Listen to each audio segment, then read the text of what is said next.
নমস্কার সকলকে। আজকে WBSSC 2016 সালের যারা যোগ্য প্রার্থী, যারা যোগ্য হিসাবে পরিচিত 19,000, তাদের জন্য আজকের দিনটা খুব শোকাহত একটা দিন। আজকের দিনে আমাদের মধ্যে সেই 10 জন বা 12 জন কিন্তু নেই। তারা এই আন্দোলন করতে গিয়েই মারা গেছেন। আমার স্ক্রিনে আপনারা দেখতে পাচ্ছেন, ইনি হচ্ছেন সুবল স্যারের স্ত্রী এবং তার সন্তান, যারা আজকে এই মিছিলে এসছেন। দেখে খুব খারাপ লাগছে। সুবল স্যার হঠাৎ করেই মারা যান স্ট্রোক করে।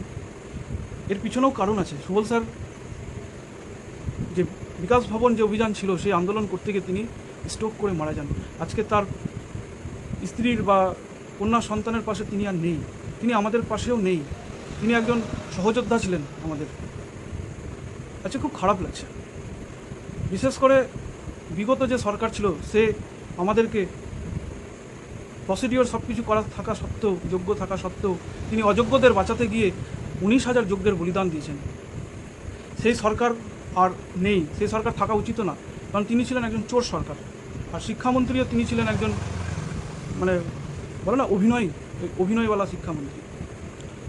তবে একটা জিনিস খারাপ লাগছে যে আমাদের যখন বিরোধী দলনেতা যখন ছিলেন শুভেন্দু অধিকারী, তিনি কিন্তু আমাদের একটা প্রতিশ্রুতি দিয়েছিলেন যে তোমরা সরকার গঠন করবে, 1 মাসের মধ্যে যোগ্য তালিকা নিয়ে আমরা সুপ্রিম কোর্টে দ্বারস্থ হব।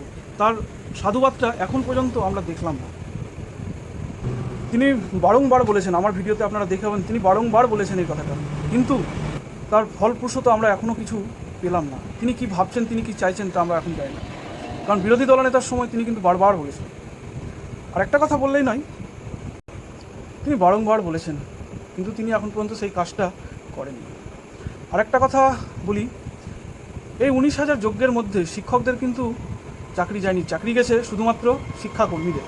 শিক্ষাকর্মীরা এখন পর্যন্ত তারা বেতনহীন অবস্থায়, 16 মাস ধরে। তাদের পরিবারের প্রতি কী যাচ্ছে একমাত্র তারা ছাড়া আর কেউ বলতে পারবে না। তারা আর বলতে পারবে না। খুব অসহায় দিন যাচ্ছে।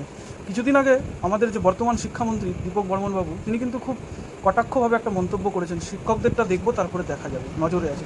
আমি আপনাকে বলি, কেন শিক্ষকরা মানুষ, শিক্ষাকর্মীরা মানুষ না? আপনি স্কুলের হেডমাস্টার ছিলেন, আপনি কি তাহলে শিক্ষাকর্মীদের কুনজরে দেখতেন?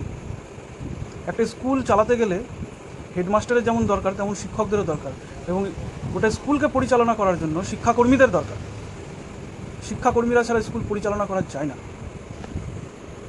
তো বেশি কথা না বলে আমি একটাই কথা বলবো, আপনি মানবিক মুখ্যমন্ত্রী, আপনি আমাদের খুব শীঘ্রই ব্যবস্থা করুন যাতে আমরা নিজের জায়গায় আবার ফিরে যেতে পারি।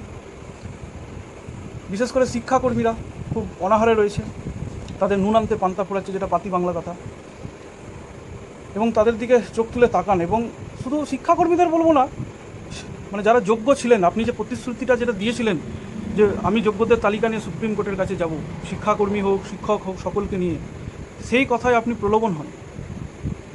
শুধু প্রতিশ্রুতি দিয়ে রাখেন না, প্রতারণা দিয়েন না। কারণ গত সরকার প্রতারণা দিয়েছিল, তবেই আপনি আমাদের ঘাড়ের চেপে কিন্তু আজকে মুখ্যমন্ত্রী হয়েছেন। তখন কিন্তু ফ্যাক্টর এটাই ছিল, গোটা পশ্চিমবঙ্গে এবং গোটা মিডিয়া চ্যানেলে কিন্তু এই জিনিসটাই প্রচার হচ্ছিল। সেই বলবতেই কিন্তু আপনি আজকে পশ্চিমবঙ্গের কিন্তু মুখ্যমন্ত্রী। সেই কথাটা ভুলে যান না। আমরাই আপনাদেরকে এনেছি। বিশেষ করে এই দুর্নীতির বিরুদ্ধে আপনি লড়াই করেছেন, এই দুর্নীতির জন্যই আপনি এসছেন। যখন এসছেন তখন যেটা আমাদের বলেছেন সেটা অবশ্যই করুন, বারবার আপনাকে বলছি।